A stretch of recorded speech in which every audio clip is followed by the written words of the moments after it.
All right. Let's see. Welcome, guests. We are still populating the room, so just bear with us for another minute as we invite attendees to join the room, and we'll start in just a minute.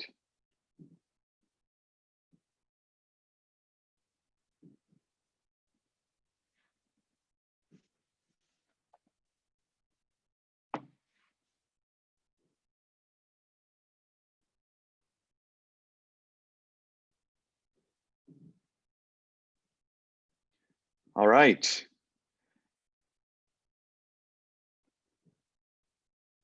Welcome, everyone. My name is Van Espabodi. I'm the co-founder of Starburst Accelerator. I am joined by Julius Yeo. Feel free to share your screen or share your video. Welcome, Julius. Hi. So this afternoon, we are joined by a prestigious group of our colleagues and stakeholders from two of our multiple sponsors as part of the Aviation Accelerator program. Before we dive into it, Julius, can I just invite you to maybe share a little bit more about what this initiative is, and then I'll talk a little bit more about logistics and what to expect during this Ask Me Anything. Hey, thanks, Ben. Hi, everyone. I'm Julius. I'm the director for Starburst business in Singapore and responsible for the development and making sure that the Singapore Aviation Accelerator program is delivered seamlessly. So we have today, I think, the first session of the Ask Me Anything with our corporate partners, Singapore Airlines, SATS, and of course ourselves. We are really glad to be part of this innovative ecosystem in Singapore. And in particular, we actually have the strong support from the local ecosystems, namely, for example, Enterprise Singapore, SIA SATS, our partners, AIS, who is today with us as well. So we work together in this audio time. Starburst actually has a vision really to energize the local vibrant ecosystem and to actually attract the best quality startups in Singapore doing business in the Far East. We have today a mix of the startups around the world. We have also corporates, Singapore SMEs, and supporting government agencies today in the session. Okay. Excellent.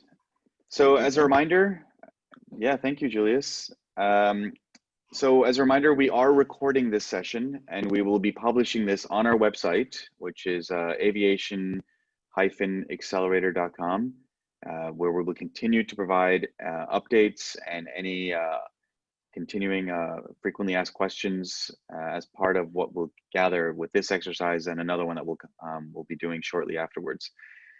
So with that, as a reminder, you can submit your Q&A questions on the tab below. There is a chat section and a Q&A section. I kindly invite you all to submit your questions under the Q&A, and the team will address your questions, and I will make sure that we reiterate them to our stakeholders and sponsors involved today. We may have a small group of people this afternoon, but there will be many more following us online later. So thank you all for your patience as we go through this session. So with that, I'd like to invite we will have two of our sponsors. First is going to be SATS, which is the Asia's leading provider of gateway services and food solutions. Their comprehensive gateway services encompasses air freight handling, passenger services, ramp handling, baggage handling, aviation security services, aircraft interiors and exterior cleaning, as well as cruise center management. This is obviously an incredible opportunity for SATS in a post-COVID environment to think about how we travel. And I'm very excited to be working with yourselves. And for many of you outside of Singapore who don't realize this, Singapore, it continues to be a champion for the passenger experience, and SATS in particular has continued to be a pioneer in this field. So we're very grateful to have their support. Royden and Youngjun, before I invite you to come up, I also wanted to add that we are also joined by Singapore Airlines, They are the national carrier of Singapore, obviously, with its hub in Singapore's Changi International Airport. In my opinion, they are the greatest airlines operator in the world, and we are very excited to have their support and help them understand where their challenge areas are today.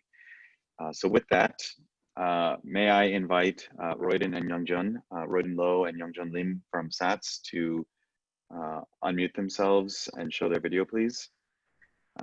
You have highlighted problem statements that I'd like to kind of reiterate, and would invite you to please remind our stakeholders and entrepreneurs and innovators on the market to see if they can help you tackle those problems. So with that, Julius, did you want to add anything before I hand the mics over to Royden and Youngjun?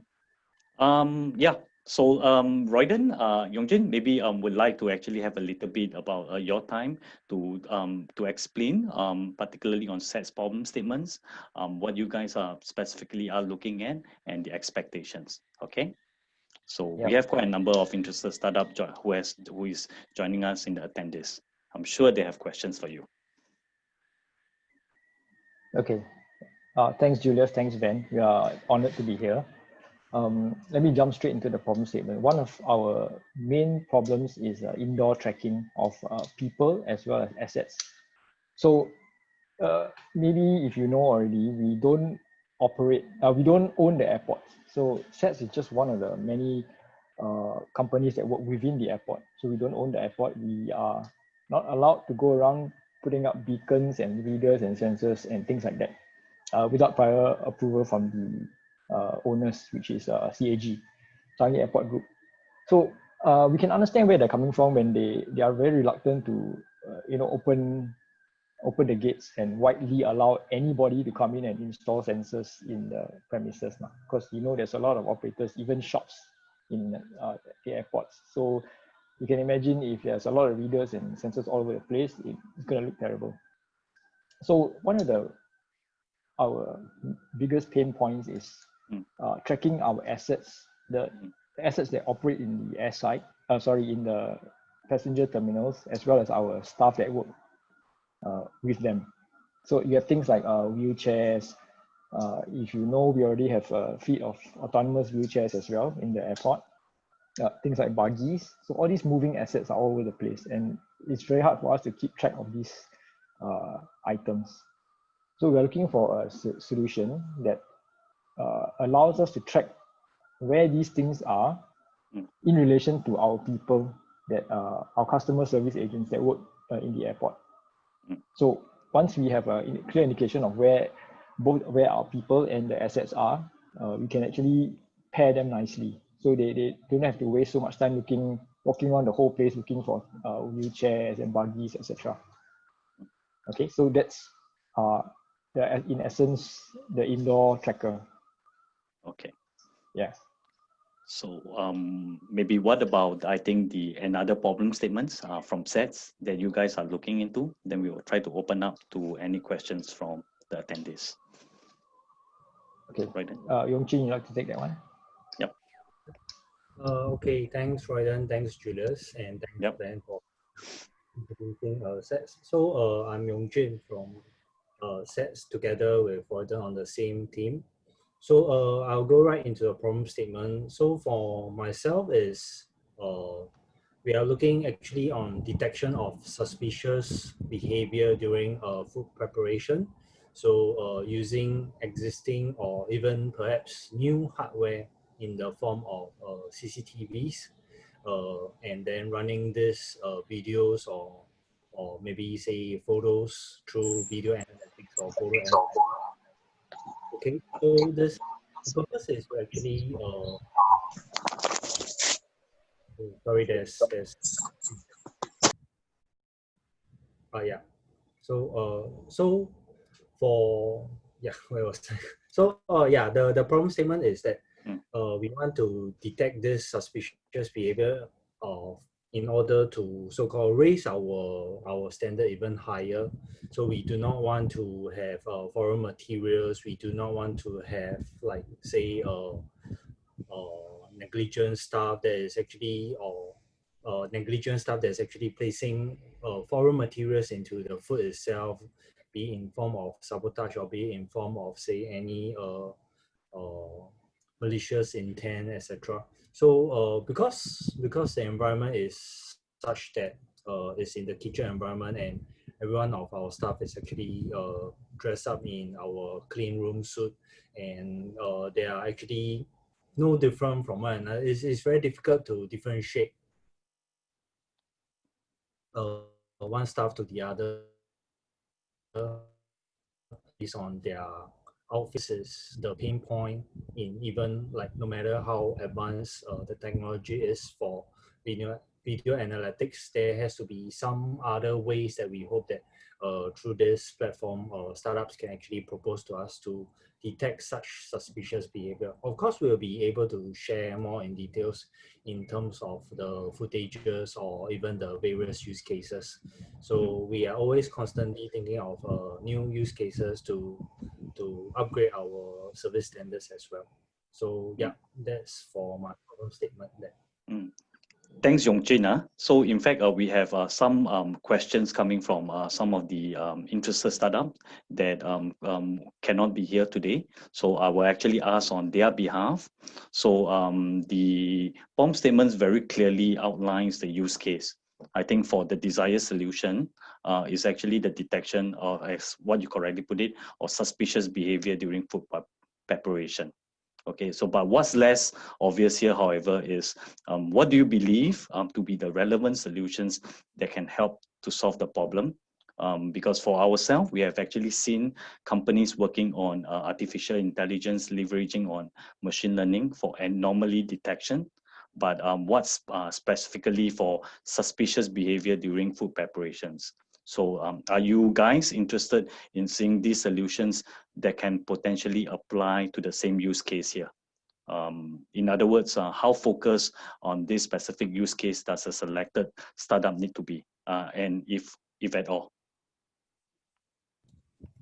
Okay, so I think what you have mentioned in terms of, say, this specific solution of using machine learning and through AI detect this anomaly, this is exactly what we are looking for. So in terms of use cases, it's unique to our own environment. So I think off-the-shelf products that say you detect, or say, intrusion, or you detect, say, illegal turns or on the road, or say face detection, or even motion detection, like raising of hands. Those are very common off-the-shelf products, which our team is very well acquainted with. So that's why we throw it out here to have more insights as to what other potential vendors can provide. So we are not locked into what we perceive as the ultimate and the absolute solution.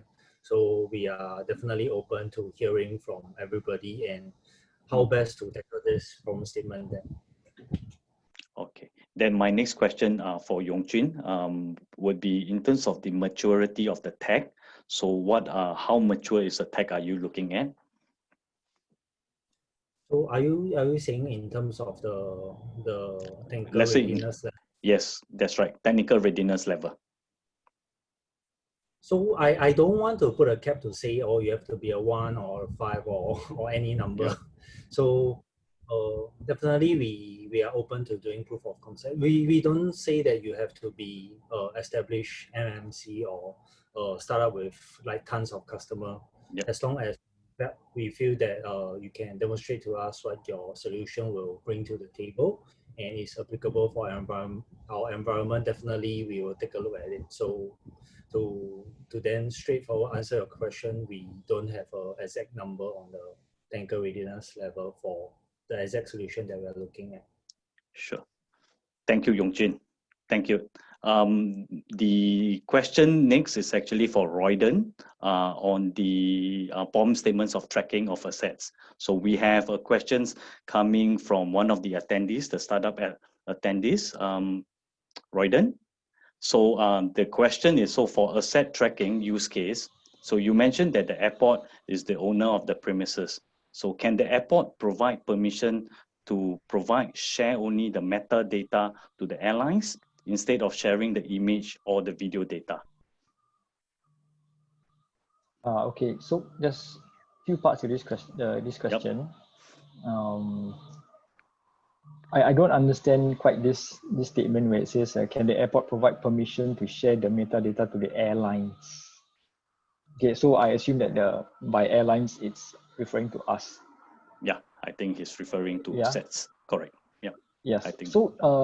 The owner of the airport, CAG, they use their metadata for other purposes. So we experimented on whether we can use this data. Unfortunately, it's not usable by us.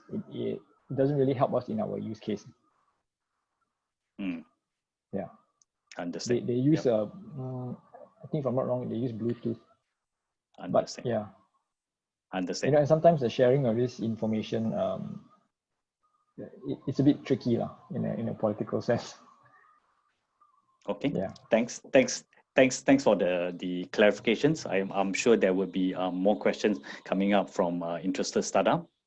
So believe me, it's something that that was one of the first things that we did.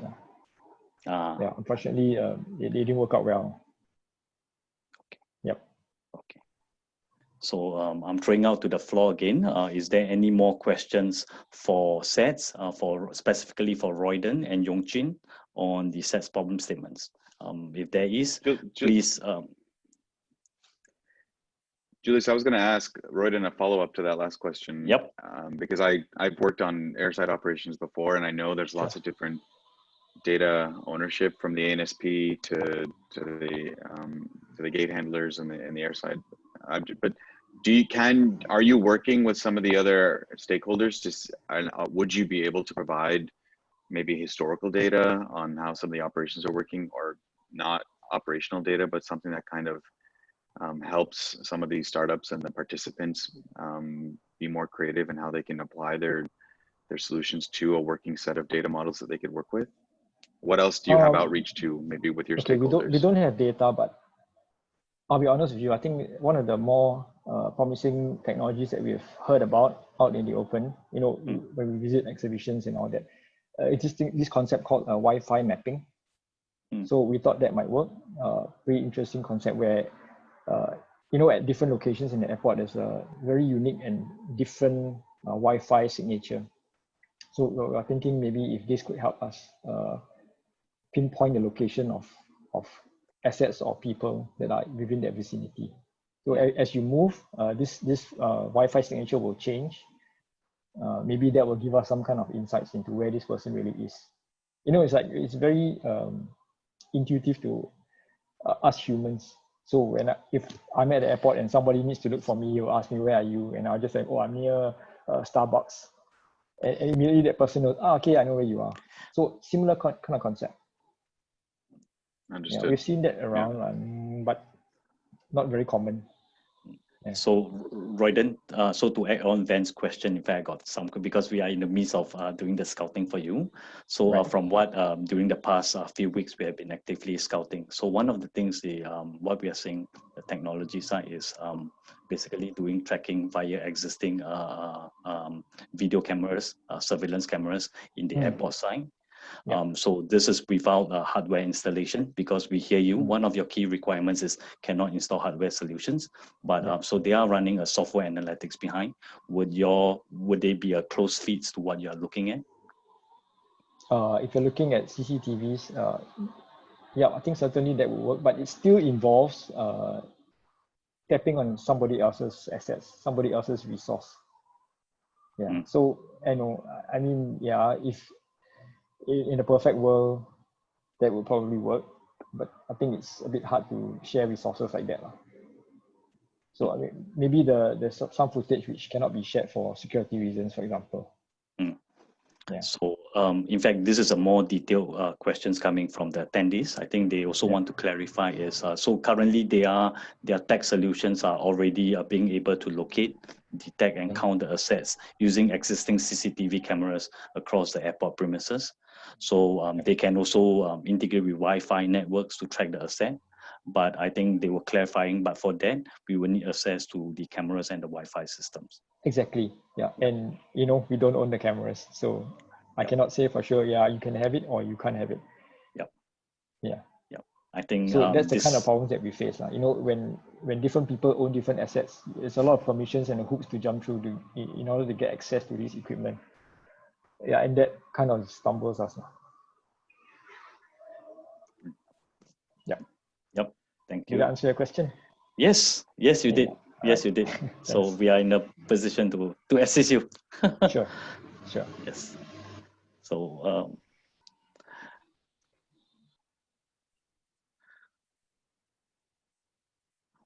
okay.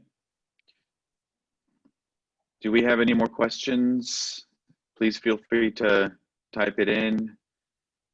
I think while we wait, Julius, was there a third problem statement on the? No. So I think sets are working on 2 problem statements. The program is 2. Okay. Yep. Okay. All right. That's right. Okay. Well, while we wait, in the meantime, while people are thinking, Royden and Youngjun, maybe we can invite our colleagues from Singapore Airlines to come. So maybe I'll ask you to switch off your videos for now, but hang tight in case anything comes up. I'll ask you to pop back in if that's okay. Thank you. See you later. Thank you. Cheers. All right. Welcome, James and Travis. Hi. Hi. So thank you again for participating. We have an opportunity now for yourselves to share your 3 problem statement areas. So please, Julius, do you want to kind of take it away or invite either? Yeah. Okay. Hi, Travis. Hi, James. I think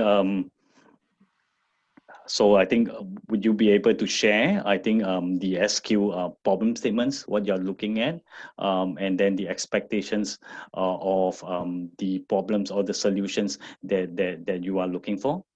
That would be good. Maybe we start off with the first problem statements on the aircraft maneuvering. This is I think a problem statements coming from SIA Engineering. Yeah. So we are a ground handling operator over at the Changi Airport. So we do aircraft servicing. We make sure the aircraft is airworthy, is properly filled up so that the aircraft can take on the next flight. And we do this for Singapore Airlines as well as for other third-party airlines as well. Yep. So we do a lot of this ground handling work, and one of them includes towing and pushing back aircraft. So as you know, the aircraft is a very big object. Wingspan of a typical aircraft is about 70 plus meters. The biggest is the A380. The wingspan is close to 80 meters. So looking at the size of such objects, pushing back and towing the aircraft will be quite a big challenge. Of course, our guys are experienced. Our guys receive a training, and they go for refresher training every now and then. And I think one of the technology we have introduced is this simulator to train our air type operators. So that is the kind of a technology that we are introducing within the company to help improve the efficiency in the company operations. So looking at this problem, we are trying to find a way to make it simpler for our air type operators to push back the aircraft as well as tow the aircraft, knowing that it is safe, or with a kind of a system to let the air type operator know that it's safe to carry out the work. So if during the pushback or during the towing of the aircraft, there is certain objects near the aircraft, that should be some kind of alert, some kind of a warning to the air type operator to warn him before any incident actually happens. Yeah, so it is safety related. It is to make the pushback and the airport operations safer. So what we have done currently is we have a deployed human to walk the wings. So the 2 tips of the wings are the most vulnerable. We actually get our guys to walk the wings and to make sure that there are no objects intruding the path of the pushback. And at the same time, we also have certain lookout, certain warning signs to warn the operators. But again, all these are labor intensive. So we are trying to make it more automated and trying to introduce a solution to actually help the air truck drivers better. Yeah.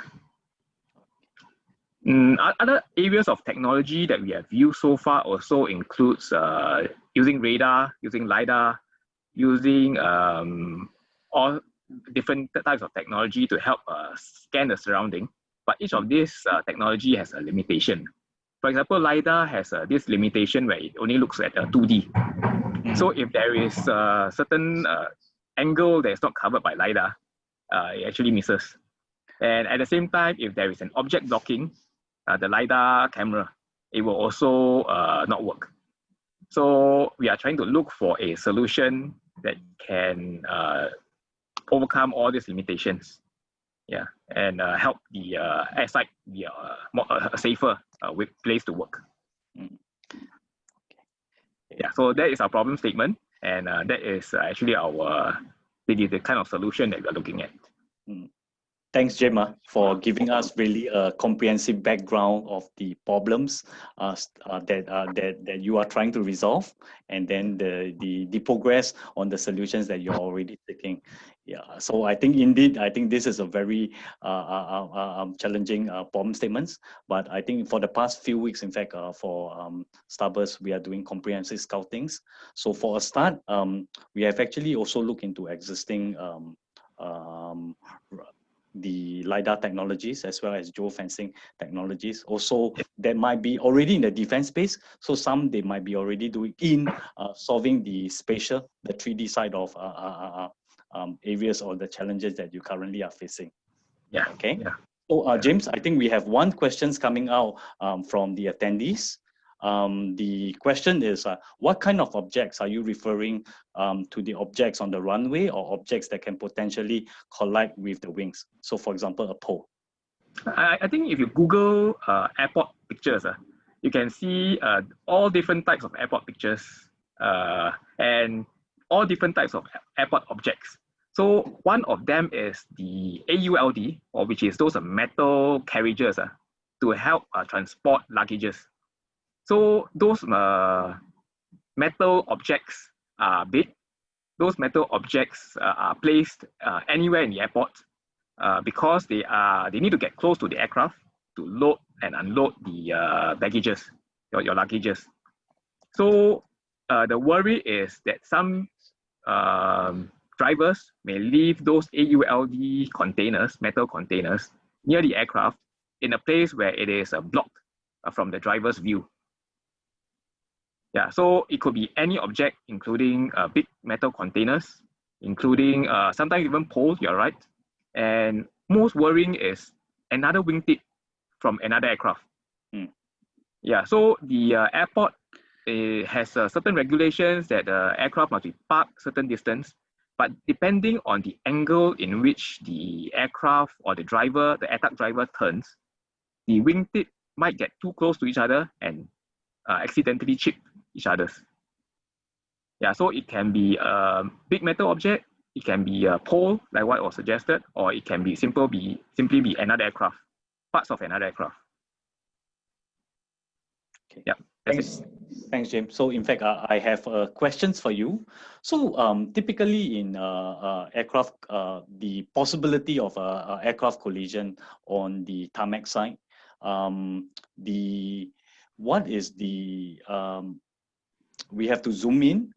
Basically, would you all see more incidents at the gate side or at the runway side? It's more at the gate. The gate has a limit. Yeah, the gate. The gate has very limited space, and the aircraft are parked pretty close to each other. Yeah. So that the passengers do not have to walk too much. So that's why I think the airport is also designed with the aircraft gates quite close to each other. So as a result, the wingtip to wingtip distance probably is about 20 meters, which is pretty close for an aircraft. Yeah, understand. Yep. So, The other question is, so on the geofencing technologies, I think that potentially we are both exploring together. So can I ask, so what is the assessment of the geofencing till date on your side? The geofencing solution could be good. The only limitation would be there are other operators within the SI, the airport. Yep. So even if we do abide by the geofencing, meaning certain areas no objects supposed to be parked and so on, but this limitation doesn't apply to other operators because they may need to get as close to the aircraft as possible. Like for example, the baggage AULD. Yep. Yeah. So there are other objects such as our own toilet trucks, water trucks, and other objects like our ground power unit whenever Yep. the aircraft is not running on its own power. So there are many different types of objects within the airside and near to the aircraft. So I think geofencing, while it's good, it may have its own limitation. It's very independent in nature, because Yes. I think within, I think especially on the gate side, there's is buzzing with activities. Yes. Okay. Maybe just one good information is that when doing a pushback, the air tug driver is supposed to follow a line on the road. The only thing is the line is on the road, and it is not so clearly visible from the air tug driver's cabin. Yeah, so imagine you are driving and you are supposed to follow a line on the road and follow the path. So I think that is the challenge that this air tug driver may have while trying to do the pushback. Yes. So I'm not sure whether a pair of eyes for the drivers to see that line will be a good solution, or maybe even a technology that steers the air tug according to the line. So I think that's one good information that we can perhaps work on. Sure. Thank you, James. Trolling out to the attendees, is there any questions for James on the problem of aircraft maneuvering on the tarmac side? Any questions? So this solution, I guess, will be more of a hardware. Maybe incorporate some hardware plus some software intelligence, maybe AI. Yes. So in fact, we have some pretty good ideas. We have received some very interesting startup. So we go through, I think, the process. Okay. Yeah. Thanks, James. So one of the question is, I think there's a question whether there's a high resolution cameras that overlook the area. Yeah. So one type of camera that we use is actually this LiDAR camera. So those are more sending out pulses or LiDAR rays rather than resolution cameras. Yeah. So we actually mounted these on the air tugs. So I think it is possible to mount high resolution cameras inside the air tug. Yeah, but again, like what I think Seth shared just now, we are not allowed to install any objects at the airport without the permission of the Changi Airport authorities. Yeah, that's a very good information, because I think if not, I think we have one interested startup that might be that is exploring to actually address the problem statements. Okay. Thanks, James. Thanks. Yeah, we hang on a minute. Any more questions coming from the floor? We have one more. Okay. Okay. Thanks, James. I think I'll pass. Yep. So we pass the the baton to Travis, who will talk about, I think, maybe hang on. Should James continue on with his second statement as well? Since I mean, our engineering company has two statements. Yeah. Thank you so much, Travis. Yeah. Thank you. Yeah, so James, I think we are looking can you elaborate more about the augmented reality as well as the virtual reality? So today, our engineers work at the airside, and we also have hangars in our premises that service the aircraft. So our engineers will tend to the aircraft, try to make any necessary repair on the aircraft. For those hangar checks, the aircraft tend to stay a bit longer on ground on our hangars, so that we have more time to repair and service the aircraft.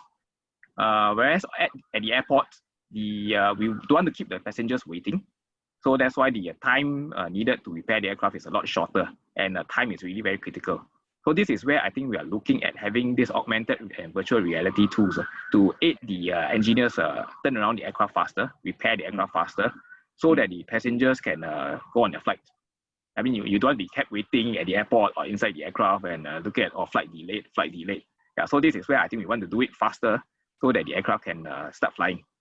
So today, if there is a need to service the aircraft, our engineers must refer to a manual. That is a requirement. And today we are depending on hard copies. We have also updated it to digital copies, and they can view it on iPads. But these iPads or hard copy are still in 2D. So it is maybe not so informational.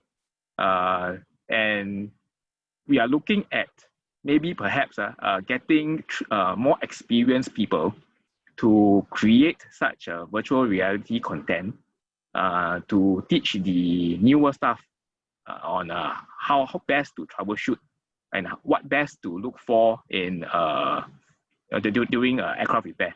Let me give you an example. There was this repair where the engineers were supposed to open up a panel, access a circuit breaker in the aircraft.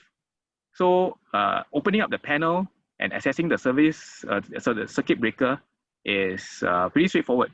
The only thing is when you open up, there are two circuit breakers and there are multiple switches.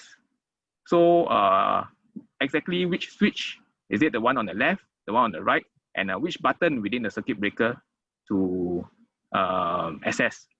It is a bit difficult to describe in words. From the left, the third switch from the left, and so on. So it is a bit difficult to describe in words, but if it's in video, in a virtual reality, it is a lot more informational. The engineers, the newer engineers can look at the video and immediately picture, okay, this is what I see, and this is where I go, and this is the exact switch that I need to access to switch off the power before I make the repair. Yeah, so we are looking at a more informational way of helping our engineers troubleshoot the aircraft repair and do it a lot faster so that our passengers can be happier and they will fly Singapore Airlines more often. Yep. So we're here to help you improve the operational efficiency. But so James, actually currently right now, Julius, just doing a mic check. Okay. Can you hear me okay? I think it's a bit distant. James, do you hear him okay? No, I can't hear him as well. Yeah, I think you went distant. Yeah, I think we lost your microphone.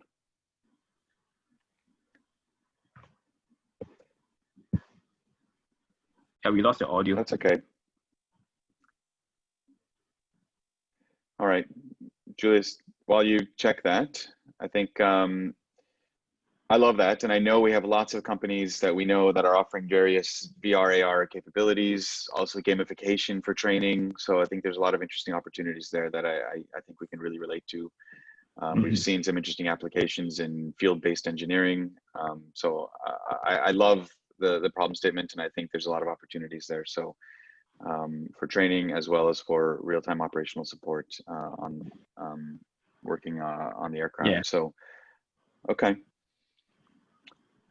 Julius, is your mic any improved? Mic check, Ben. Is that all right? No. No, Can you unplug? Yeah. You got to go to the cordless headsets, Julius. All right. In the meantime, I think that's good. We don't have any other questions for that. James, that's a good brief on the two on the engineering side. Is there any other comments you wanted to add on the problem statements before we shift over to the non-engineering problem statement? No? No, nothing else from me. Okay. Very good. Okay, thank you so much. Travis, may I hand the mic over to you now? Please share with us your problem statement on passenger health and safety. Sure, happy to do so. Yeah, so I mean, this problem statement we put up is quite broad in nature. So we are looking out for building up the capabilities for the airlines to address our customers' concerns on their health and safety across their travel journey, both on ground and in flight. So, I mean, COVID has hit us hard. However, we are resuming routes slowly, and we can see countries steadily opening up. And imagine next week is China's Golden Week, and they're going to have 15 million people flying around internally into the country. And imagine this open up, if this open up international skills, especially when it comes to Singapore Airlines starting to ferrying customers, right? How do we engage our customers in a more meaningful manner when it comes to ensuring building up that confidence that Singapore Airlines is the airline to travel when you come to health and safety top of mind. So it's just not only within the cabin itself. Right now we have the aircrafts are well built, HEPA filters are within, and of course, as long as within our flights, we can ensure that all the social distancing matters, arrangements are finally laid out. The challenge here is actually more on the on-ground approach, where we are looking at passengers like contact tracing.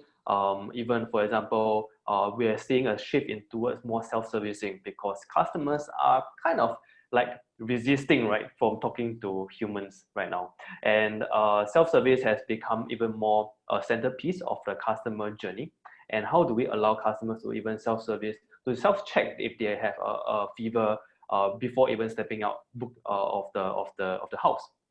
And even if they were contracted any disease and all, we can quickly trace them with ease and confidence, so that our other customers aren't affected, and we can quickly segregate the customers out. So these are the top of mind when it comes to all these solutions we're looking at, how to help our customers to give them the confidence to continue traveling on us even in this period of time. And right now, we have already started some initiatives. So you can see that from our YouTube video, our Promise of Care, we have launched some digital solutions to allow you to check in through your mobile, having your in-flight, the readings through your tablets, mobiles as well. It can be easily accessed, but we believe that they can be further enhanced. This experience, we can do more through everyone's mobile phone. Also, we are also having our lounge itself are also looking at how to better social distancing. All these efforts are actually ongoing. The bigger question is always, because if it's outside the Singapore Airlines environment, right, we can't install any infrastructure. Let's say airports, same problems as our SETS friends who have shared as well, right? We can't install a pole that shows a camera or whatever, and therefore we rely heavily on infrastructureless solutions. And all this because this area is pretty new to us in terms of even biomed, healthcare, all this. So we kept the problem statement broad because we are willing to see any new innovative solutions have been verified by other industries or even the government sectors who actually allow travel within the country or over international space, to share it with us so we can also work with you guys to collaborate and move the solution forward for Singapore Airlines.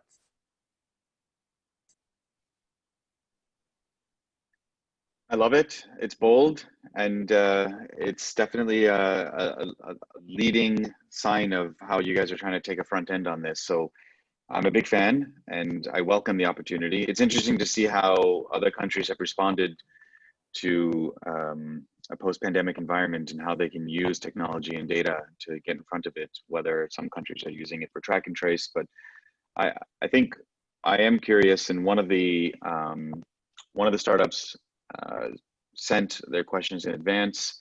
So I'm going to read it to you from, so Newton, who's also attending, one of the panelists sent us a question. He's from a startup called Diveplane. And I think that company is interesting. Their specific questions around, given the challenges you're looking to overcome in 2021, what limitations or obstacles do you face in your ability to quickly share relevant, uncensored, real-time data with potential technology partners? If you have any, what are these limitations and obstacles to data sharing? So meaning data sharing in terms of the customer status or general data sharing that the startup is asking?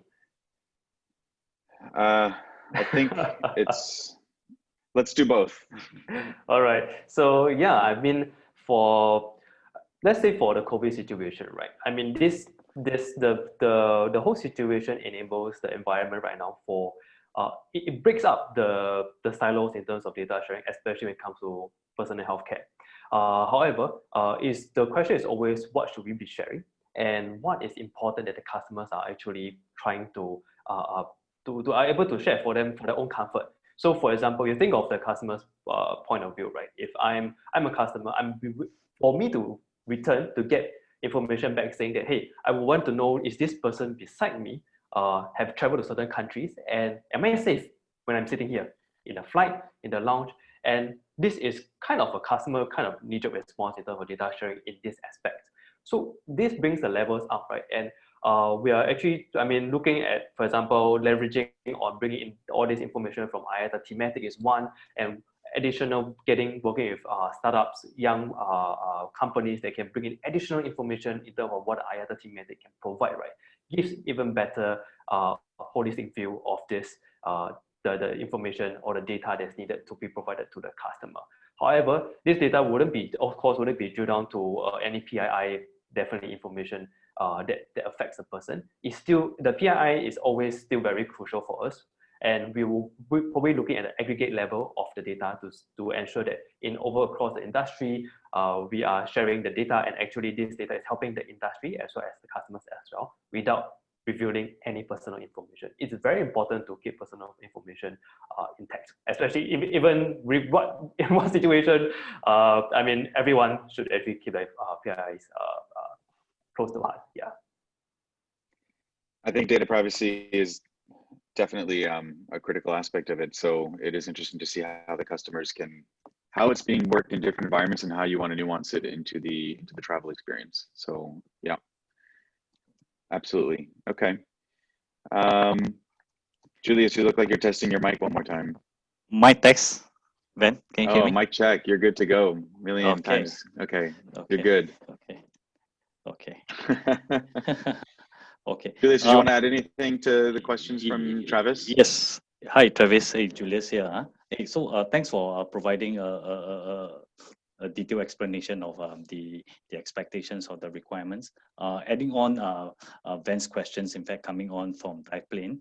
So what I think the potential in order we understand opening up because due to the COVID situations, I think it has actually opened up basically a need for the airlines to actually communicate a lot more with a lot of agencies, including, for example, the Ministry of Health and the various immigration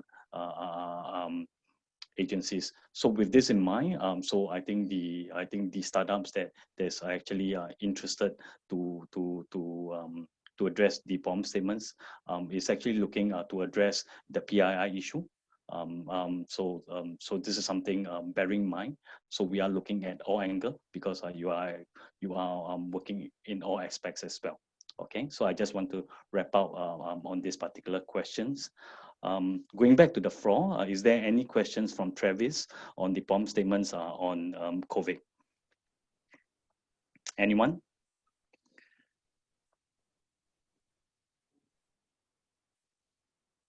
Okay.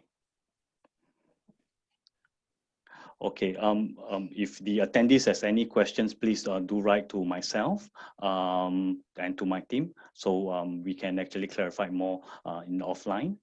We are already 2:50. We got 10 more minutes. If not, Ben, can you request for maybe SATS and SQ to show everybody across for final questions to anyone? I think Royden had to jump off, but Yes. let's Yongjin? see. Yongjin, if you're still on. Yep, I'm still on. Thank you. Yes, you are saying that you still need some questions to be answered? No, so we are calling to the floor for the final questions. Is there anything from the floor on the questions? I think we're good, Julius. I think, okay.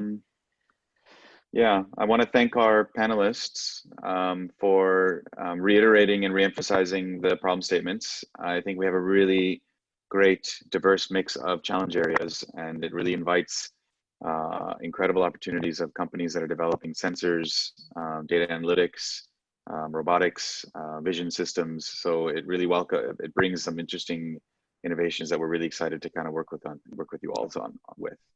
Yep. Well, we've got, as Julius mentioned, just less than 10 minutes remaining in our slot. So I'd like to invite our panelists to switch their videos off. And maybe I'll just kind of hand the mic back to you, Julius. And if there's any specific elements around the process of what can we expect, can you talk a little bit more about the selection process, how that's going to work, what the program schedule is indicating in terms of selection, how interviews will be conducted? Would really appreciate that. Yep. All right.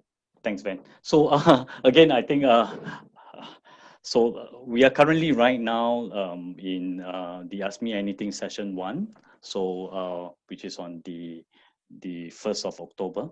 So I think currently right now we are in the midst of scouting. So our scouting applications would actually close by end of this month.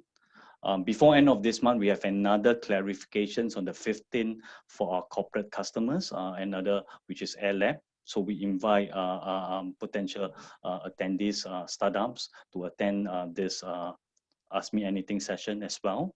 So please do log in to our website. It's aviation-accelerator.com for more information on the program.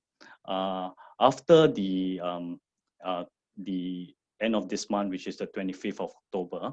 So what we will do is we will shortlist the top 25 startups that we will then work together.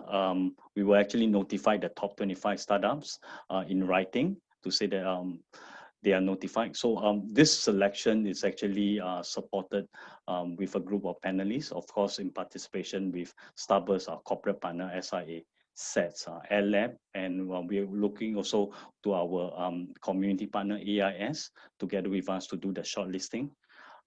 After which, once the top 25 is being notified, we would actually also interview with the down selected companies with in mind to actually from 25 we want to shortlist to 10 selected startups by the 25th of November. So our program will officially kickstart on the 4th of July 2021 with an aim for demo day in March the 2nd, 2021 as well. So I think I like to say that this program with the support, and I thank Enterprise Singapore, Singapore Airlines again, SETS, Thales, and of course Panasonic Avionics, and the community partners with the strong support to stitch together this one-off novel aviation accelerator is novel in Asia. So we hope to bring the vibrancy and the energy to the local system. Okay. Any questions for me on the process and the please fire. Thank you, Julius. I mean, these Ask Me Anythings are always just kind of meant to be open. And if we don't get questions now, we'll obviously answer them afterwards.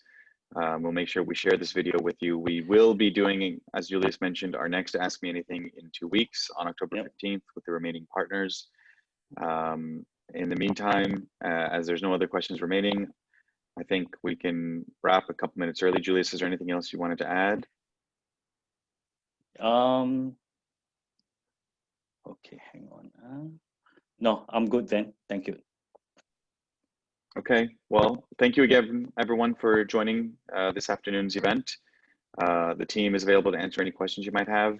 again, this is an incredibly rare opportunity for demonstrating your technology in champion industry leaders in the aviation and airport groundside handling operations and engineering side of the business. So this is a rare opportunity, and we've already had interest from other stakeholders around the world that want to continue to partner in making sure these innovations are rolling out. So we welcome the opportunities. Again, from the Starburst team, the Aviation Accelerator team, on behalf of our friends at AIS, Enterprise, and all of our stakeholders in Singapore, Singapore Airlines, SATS, thank you again for joining this evening. Julius, thank you so much again for running everything and the team. So we look forward to speaking to the rest of you in a couple of weeks. Thank you again, and we'll be in touch. Oh, wait, something popped up. Yeah, cool. Thanks a lot. And we will make sure we post the recording of the link. Have a nice rest of your afternoon, and we'll speak to you soon. Thank you. Thanks. Thanks, to everyone. Thanks. Bye. Cheers.